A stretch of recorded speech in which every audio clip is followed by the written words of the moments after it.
FM Osaka. 85.1.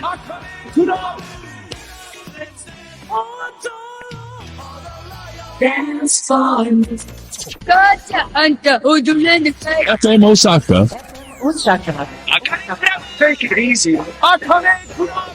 11月28日金曜日夜8時になりました。こんばんは。あかねクラブ、今週も FM 大阪のスタジオから、ダンスチームアバンギャルディをプロデュースしている振付師、あかねです。はい。もうね、がっつり、11月最後の、収録ということで、放送ということで、がっつり年末だなという。もう来月で終わる ?2025 年。早いね。やっぱなんか年末となったらあっという間な気がしますけれども。はい、皆さんいかがお過ごしですか？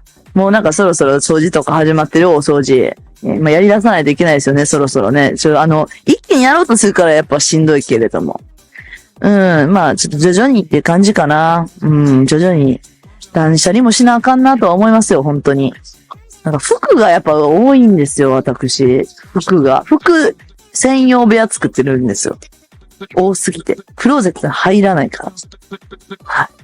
なんで、服をとにかく収納している部屋がある。それはもう一人暮らしの特権。一人暮らし独身女性の特権です。はい。だけど、それにしても多いから、ちょっとね、整理はしたいなと思っておりますよ。はい。整理しましょう。オープニングから、なんか、久々にメッセージが私に届いてるから、紹介しようかな。東京都、アキラマンさん。あかねさん。あかねクラブを毎週楽しくラジコで聞いています。ラジコで聞いてくれてる。東京やから、そっか。おかっぱトークをはじめ、多彩なゲストのお話も面白く聞いていますよ。いつもありがとうございます。あかねさんの仕事に対して、すごい情熱を感じてしまいます。嬉しい。そのエネルギーの源を知りたくてお便りをしました。気持ちの浮き沈みがないのかなと。でも、あかねさんは向かうところを敵なしという勢いで突っ走っているのがとても好きです。はい。そしてまた、あかねさんのファッションをテレビでしか見ませんが、ファッションを意識して毎回選んでいるのですか？これだけですが、あかねさん自身のことを知りたくてお便りしました。すごく忙しい毎日だと思いますが、くれぐれも体調に気をつけて頑張ってください。っていう。あきらまさんありがとう。ね、本当にもう本当に今ね、それで言うと、自分の目標とか夢とかが、なんか、このね、振り付けとかしだして、本格的に始まったのが、それこそそのバブリーダンスきっかけで、世の中の人たちに自分のダンス作ったものを、多くの人に知ってもらったから、ちょうどそうやな、こういう芸能の、こう振り付けしだして、もう、7年とか8年とかになるんですけれども、なんかめっちゃ、この7年8年続けてきて、ようやく、こんな仕事来るんや、みたいなとか、自分が目標としたことにすごくこう近づいてきたなっていうのが、だってその自分の夢とか目標とかってめっちゃ遠くに感じてたし、実際どうやってやったらこ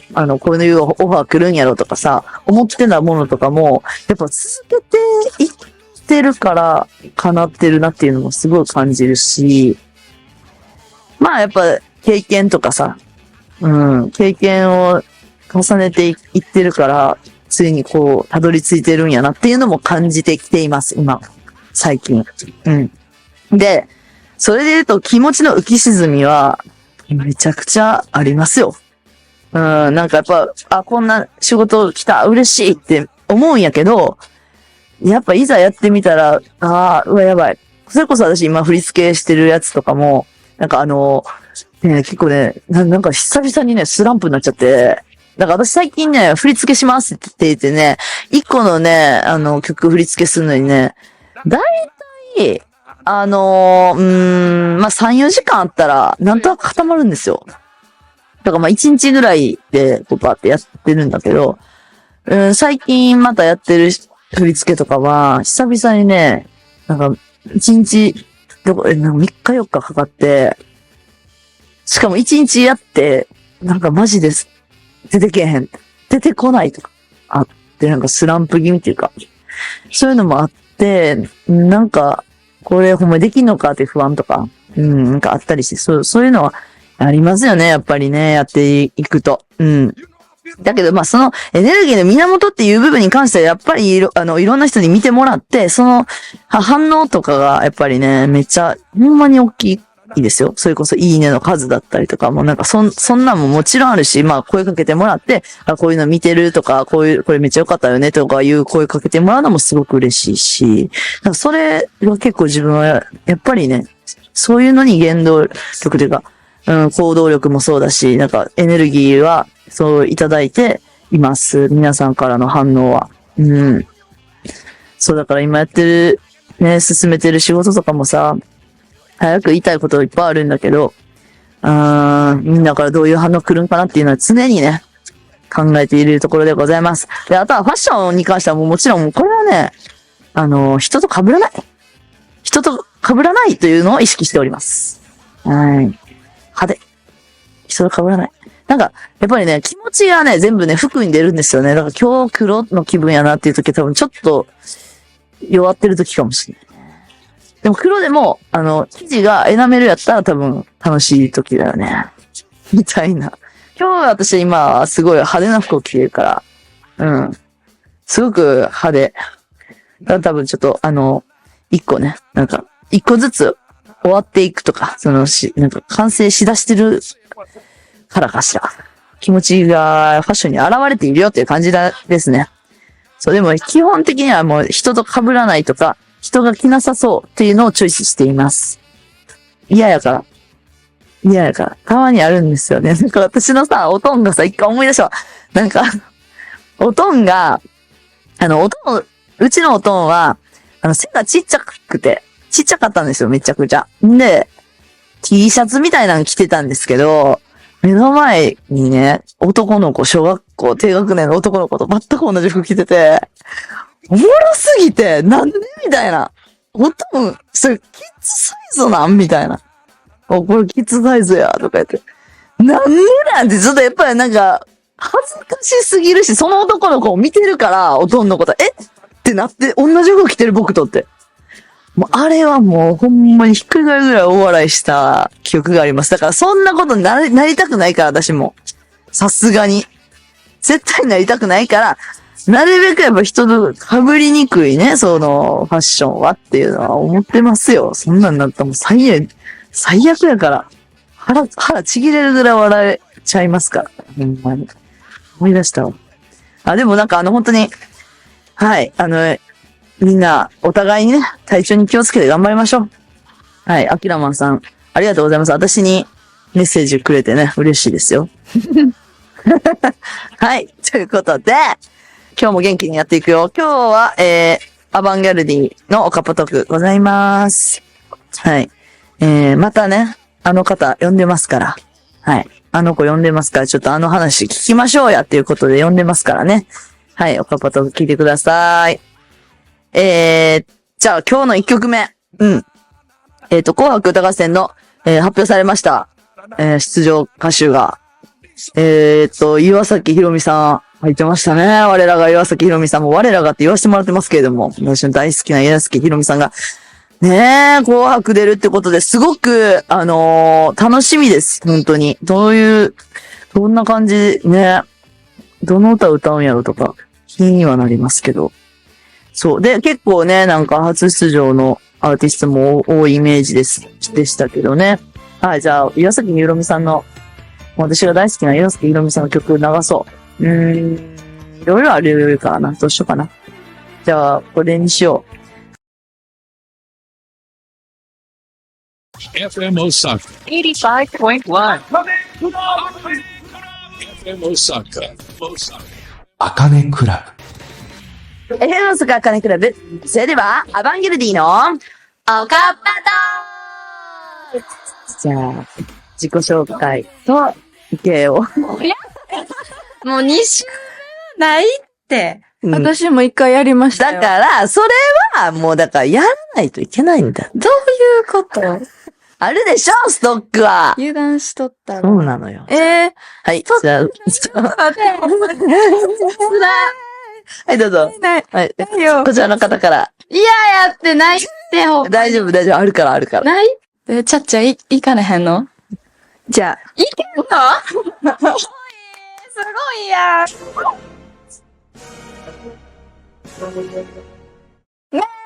またよ。どなんか見たような気がするけど。そうなんでほんで、ぐちゃぐちゃってマイクやめてよ。だった。何なんでそうそう。どういう意味意味はないです。なんなんマジやばいって。意味ないこんなことできるやん。すげえちゃちゃでーす。こちゃではい、次、この人。いけるって。今だってほら、あれがあるやん。いくない。ーくれんねや。お、すごい。くないちそのです。お願いします。すごい音がしましたけど、バスバスバスってね。な。いや、なんかもう最近園が、まあそのくのいちに、まあ、出てるかは、何しかわからんけど、まあ一応挑戦してるんですけど、したんですけど、はい。なんかまあ、アピールとして、その園が、なんていうの、X に、とかいろいろ、インスタとかもそうなんやけど、なんか動画出してて、なんか、なんちゃらバッグあ、サンドバッグ。サンドバッグこう、めちゃくちゃ殴り散らかしてるやつあるやん。はい。怖すぎるっていう。何怖かった本当に怖いのよ、この人。ほんまに空手の日本一なんでしょはい、なったことはある。しかも、フルコンタクト。うん。ガチのやつ。フルコンです。フルコンの空手の、日本一。はい。やばいって。怖い。だからびっくりしたな。怖い、やめて。怖い、やめて。だよね、あの映像。ちょっと皆さんもぜひチェックしてほしいけど、はい。とんでもなかった。久しぶりに。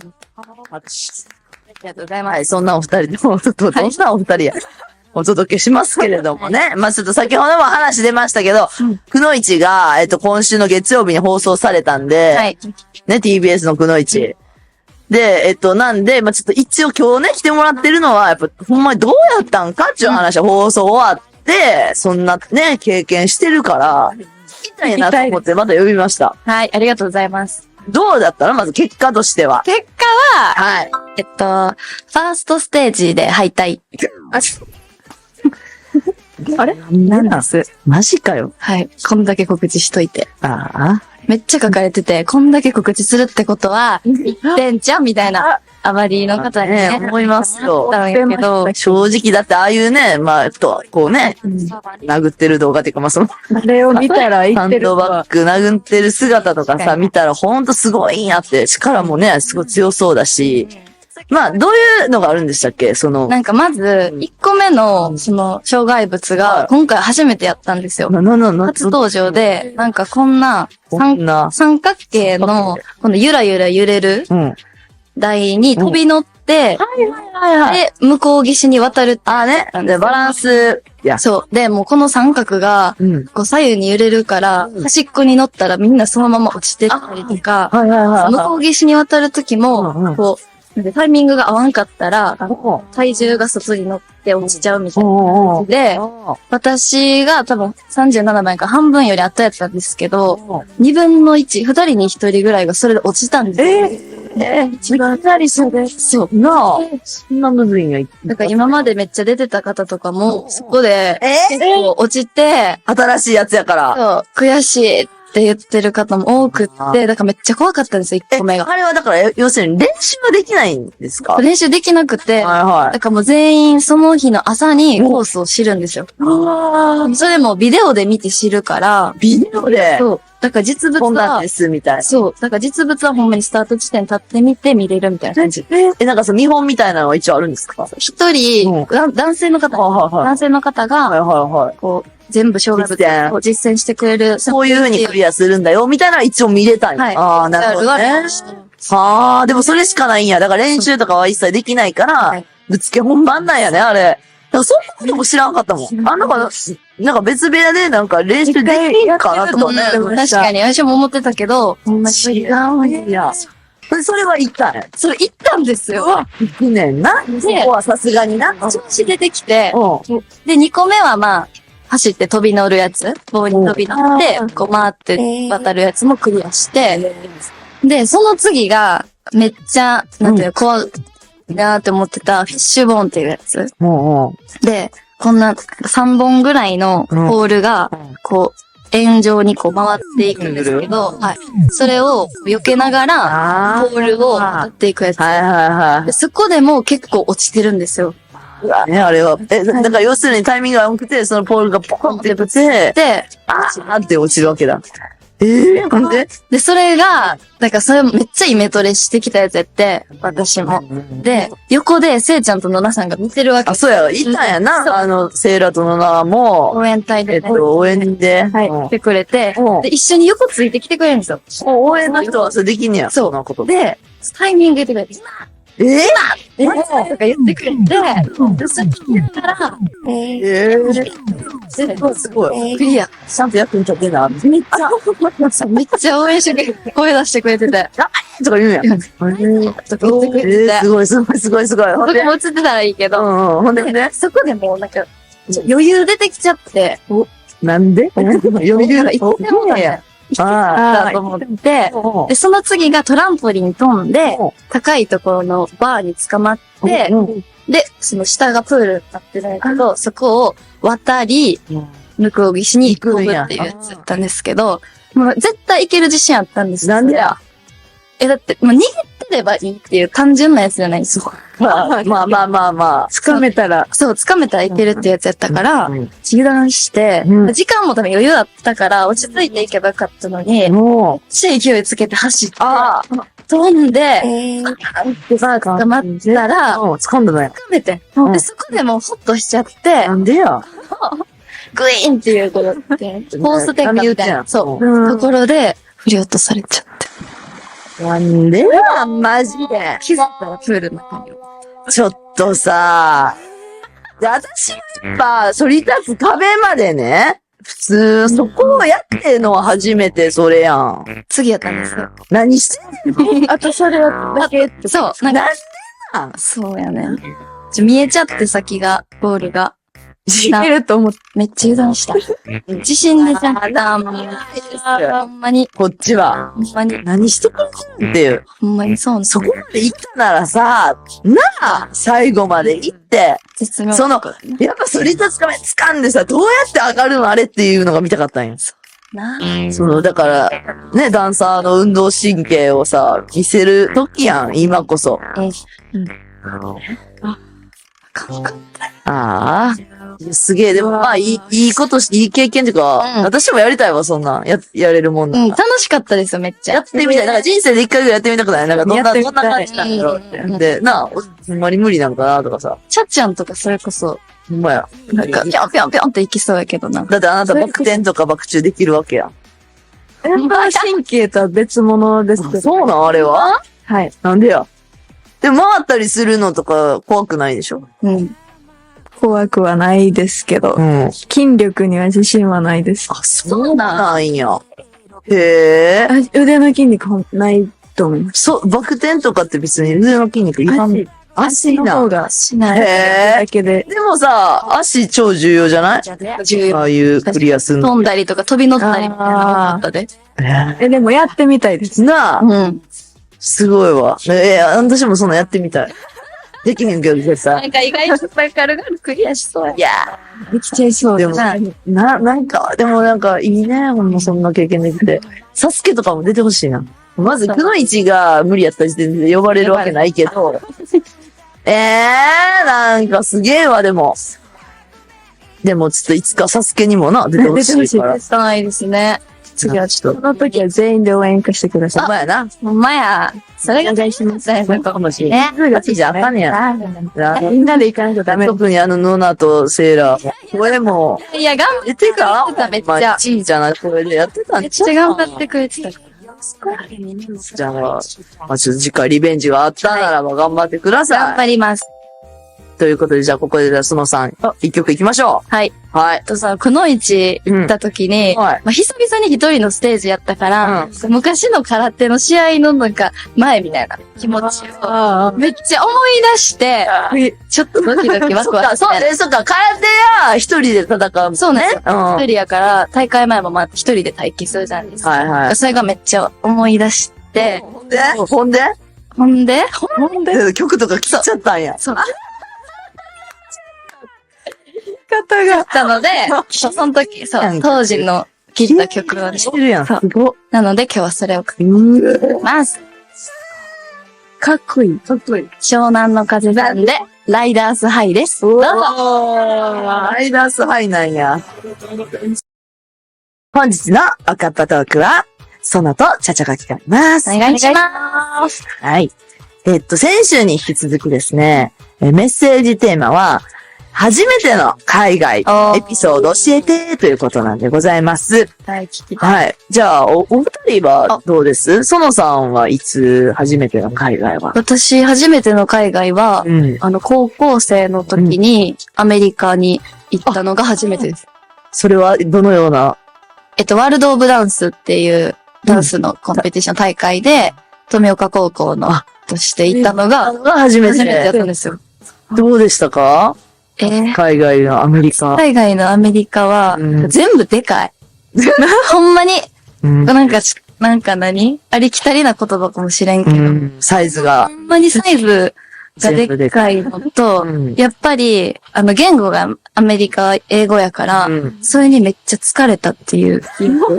通じひんっていうか、まあ、英語集中しとかなあかんから。聞き取れへんのもそうやし、全然自分が言いたいことも言えへんのもそうやし、なんかそれがめっちゃその時はストレスに感じました。で、大会ではどうだ、大会ではっていうか、どういう体験をしたんですかそういう。大会は、大会で1日目が予選ああ、そっか。があって、で、そこで、予選通過しでて、で、次の日、もう決勝決勝で踊って、で、何やったっけ準優勝準優勝と、あとベストコスチューム賞。まあ、特別賞もね、そうもらいつつ、で、その後は、もで、その後に、う、はい。ミュージックビデオ、ダンスビデオの撮影をしたんですよ。そのアメリカ大で踊会った。のはい。ネタのそう撮影をしたり、でもそれももう、夏やったもう、が、灼熱の太陽の中やって、えで、自分もまあ先輩もいるし、緊張するし、ほんでやけど、やけど、どうしてもしんどいじゃないですか。うんで、もうなんかこう、疲れた。うん。疲れたんやもうめっちゃでさ、多分さ、ちょうど時差ボケとかがありました。してるんじゃないありました、ありま3した。日後とかってなってくると、そろそろ来出すやん。吹き出す時で。アメリカはもう結構時差ボケありますかでもらね。なんかな、なんかめっちゃ疲れた思い出。それ疲れはさ、大会出た後やから、そもそも疲れてるやん。確かに。疲れた記憶しかないんやん。でも遊んだりはしてないのとか、遊んだってディズニー行きました。カリフォルニアの。ああ、まあ、ディズニーか。いいな。あとなんかは、ワークショップとかも行きました。やっぱりね。だから結構充実した旅をしてたんだ。 3、4ジャンルぐらいの先生がワークショップを開いてくれて、そう、丸1日こう受けるってやつになりました。ね。で、そっからまあ、アバンギャルディになって、海外行くことも増えて、ロスでね、そうや。 HT も行ったりとかしてね、リベンジじゃないですけど、うんリベンジって言わんか。なんていうか、まあ、帰ってきたよ、LA って感じだったんや、そん感じでしたね。な。チャチャは初海外いつ私も高校生うん。のうん。高1の時ですね。入学祝いでお母さんが初めて韓国に連れて行ってそれが初めてでした。へえ、パスポート取って、韓国だ。はい。入学決まってすぐ連れてどういうとこに行ったのもう、王道ですね。ミョンドン。うん。行って何するお買い物です。とあーにかくお買い物。もうショッピングしに行きました。あ、なるほどね。買いたいもの買いまくって、衣服とか。はい全全部入学祝いだよって言って、へえ、お金出してくれたんや。はいへえ、優しい。楽しみまくりました。あでもそれは普通に旅行として行くはい感じでね、旅行として楽しそうですね。はい結構ね、メッセージもね、だから先週からもいっぱい来てて、そう、だからちょっともう結構ね、みんな海外行ってんのよ。意外とみんな。そう、ちょっと紹介していきたいと思います。はい。沖縄県のピングーさんは、皆さん。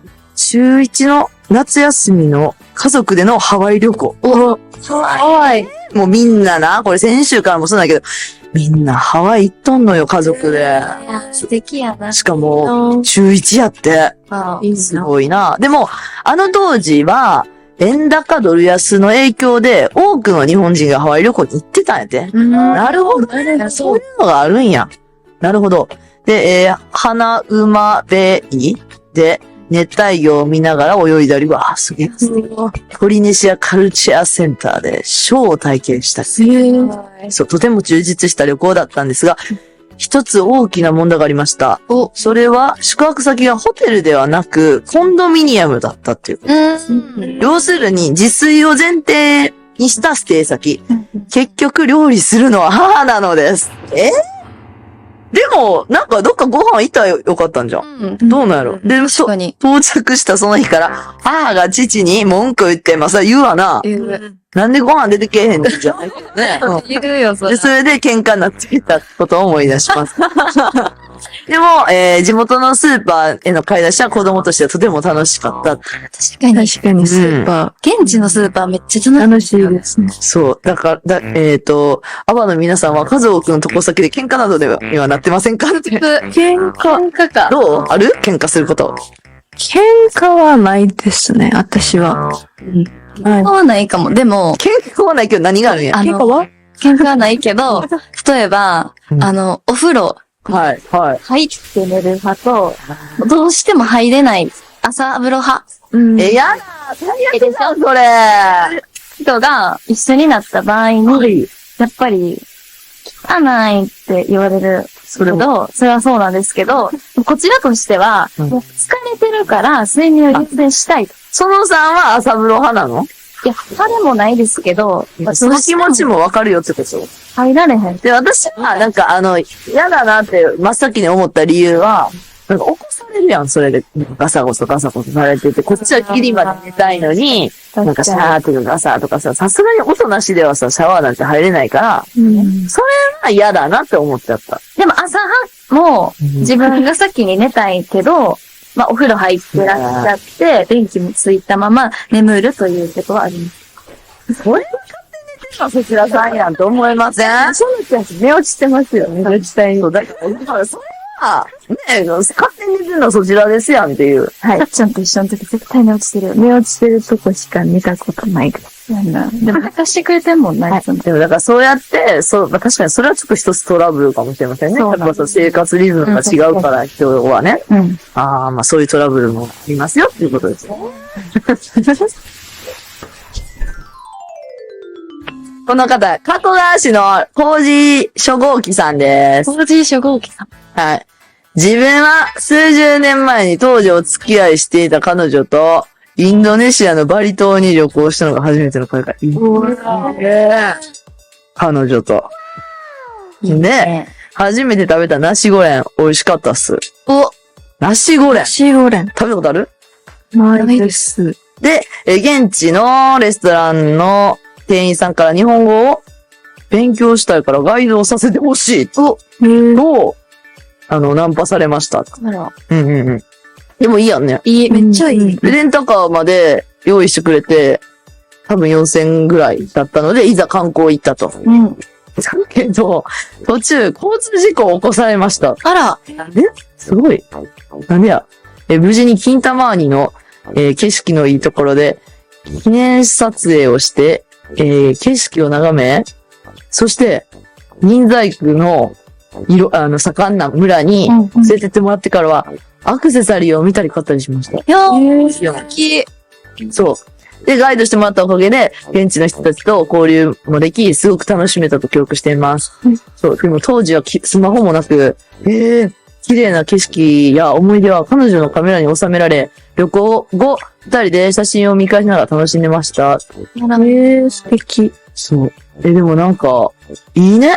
めっちゃいいんですよね。その現地の方ね、現地の人のガイドは素晴らしいですよ。こういうのがあった方がさ、わからへんもんな、実際。どうするなんか日本でガイドしてって言われたら。どこ連れて行くかな。どう連れて行く外国の方に、そう言われたら。大阪やったら。通天閣かな。そんなん行くじゃあどこありますどこ森道頓堀何すんよ。ショッピング。なんだね。たこ焼き一緒に食べるかも。一旦。あー生もんを一緒に食べる。確かに。確かに。まあ、ご飯がとにかくね、美味しいですから、大阪は。はい。確かに、たこ焼きは絶対食べさせたいよな。で、むずくないですか大阪。大阪。まあ、せやな。ほんならどこ行くねんって話になってくるよな。大阪城とか行きますあ、でもそういうのがいいんじゃない白。日本っぽい。日本っぽいの。うんうん。いいんか悪いんか分からへんけど。でも、だって建築関係もさ、やっぱ素敵やん。うんうん。日本は。うん。そういう建物連れて行くのも一ついいし、だから美術関係とか。あ大阪にはどうかわからんけど、私は例えば、横忠則の美術館とか連れてきた。あーでめっちゃ面白いし。行ったことないな。めっちゃいいよ。うん。本当に最高だから。まあそれ大阪じゃないけどさ。でもなんかそういうとこ連れて行きたい。芸術に触れてもらいたいはある。し、岡本太郎とかのなんかさ、なんかそれ太陽の塔がね、確かに。それ中入れるから、確かに。太陽の塔でええやん、ほんじゃ。確かに。ええやんとか言って。決まった。うん。ね、まあでもいいですね、そうやってね。めっちゃいいみんなね、海外行ったりして。うん。じゃあちょっと、ここで一曲いきますか。ちゃちゃはい、お願いします。私が最近聴きまくっている曲なんですけど、はい。シットキングスさん。おー、しっぴね。あかねクラブ。本日のカップトークはちゃちゃとそのでございます。はい、お願いします。はい。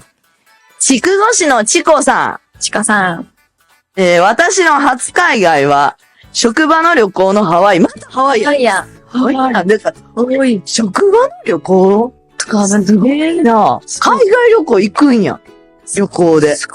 すごいよな。で、現地に着いたすぐにアロハシャツ、短パン、サンダルを購入。まあ、それはそうですよね、それは。うん、着用し、街に買い物に行くと、コンビニ内で日本人のおばちゃんから店員さんに間違えられたって。で、片言の日本語、英語で話しかけられて、私は観光してる日本人ですよって言うと、すいませんと言われて、ホテルのエレベーターの中でも日本人から行き先を、間違えたようで、私にI'm sorryって声かけられた。だからどうやら私、現地の方に見えるようです。そう。服装もありきです。そう。そう。グアムでも同じようなことが多数ありました。そう。海外に行くと現地の方に返信できるようで。ねえ。どうです海外であんま喋りかけられたことあるないです。ないですね。ない。ないなぁ。ないんや。日本である。そらそうか。道聞かれたりとかしたこと英語で答えた。そうかっこいいね。ソンさんは英語喋れますからね。喋れはしへん。勉強はしてますけど。そういうふうに言ったなんか多分電車がわかんなかったんですよね。どういう時聞かないのな、これな。help me とかって言われたっけhelp me じゃないけど。can I なんてこれ、行きたい。行きたいよって言いたい時はなんて言うhow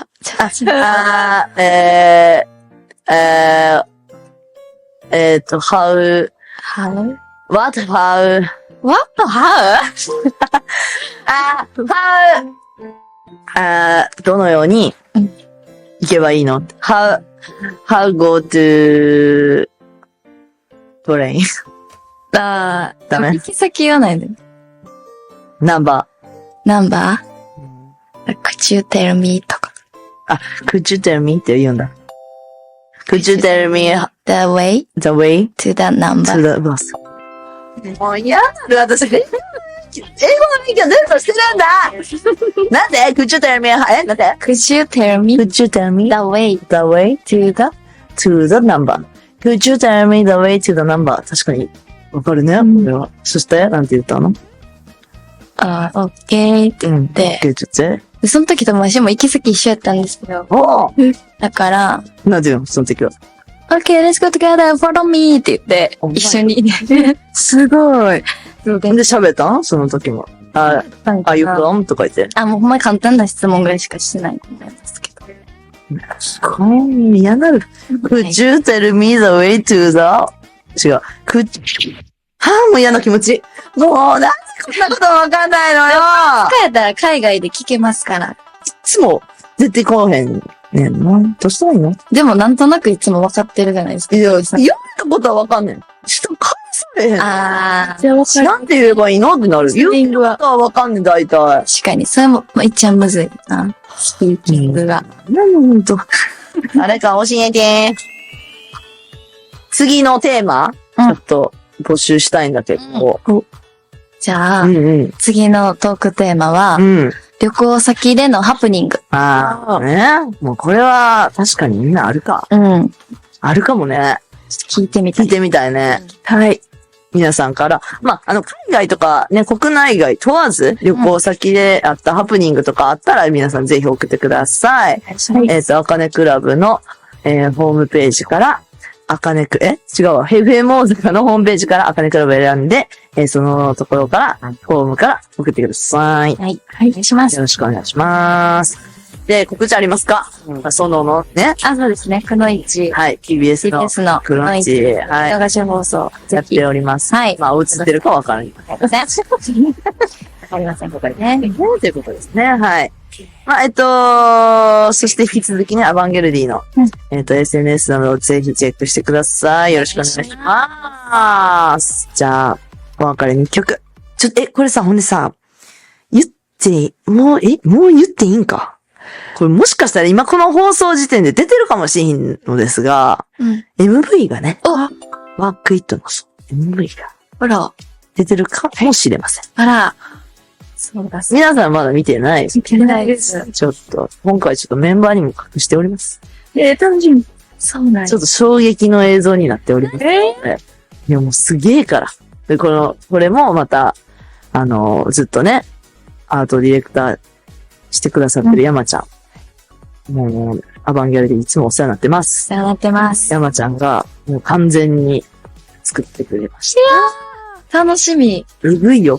マジで最高の MV が早く見たい。仕上がっているんですよ。で、まあちょっともしかしたら、今この時点で、出てるかもしれないし、出てないかもしれない。まあでもちょっととにかくで、SNS が今本当にちょっとずつね、みんな踊ってくれてるんですよ、この曲。おー、嬉しいだ。からちょっとそれも含めてね、はい。はい、また聞いてもらいましょう。はい。本日のおかっぱトークは、そのとちゃちゃでした。ありがとうございました。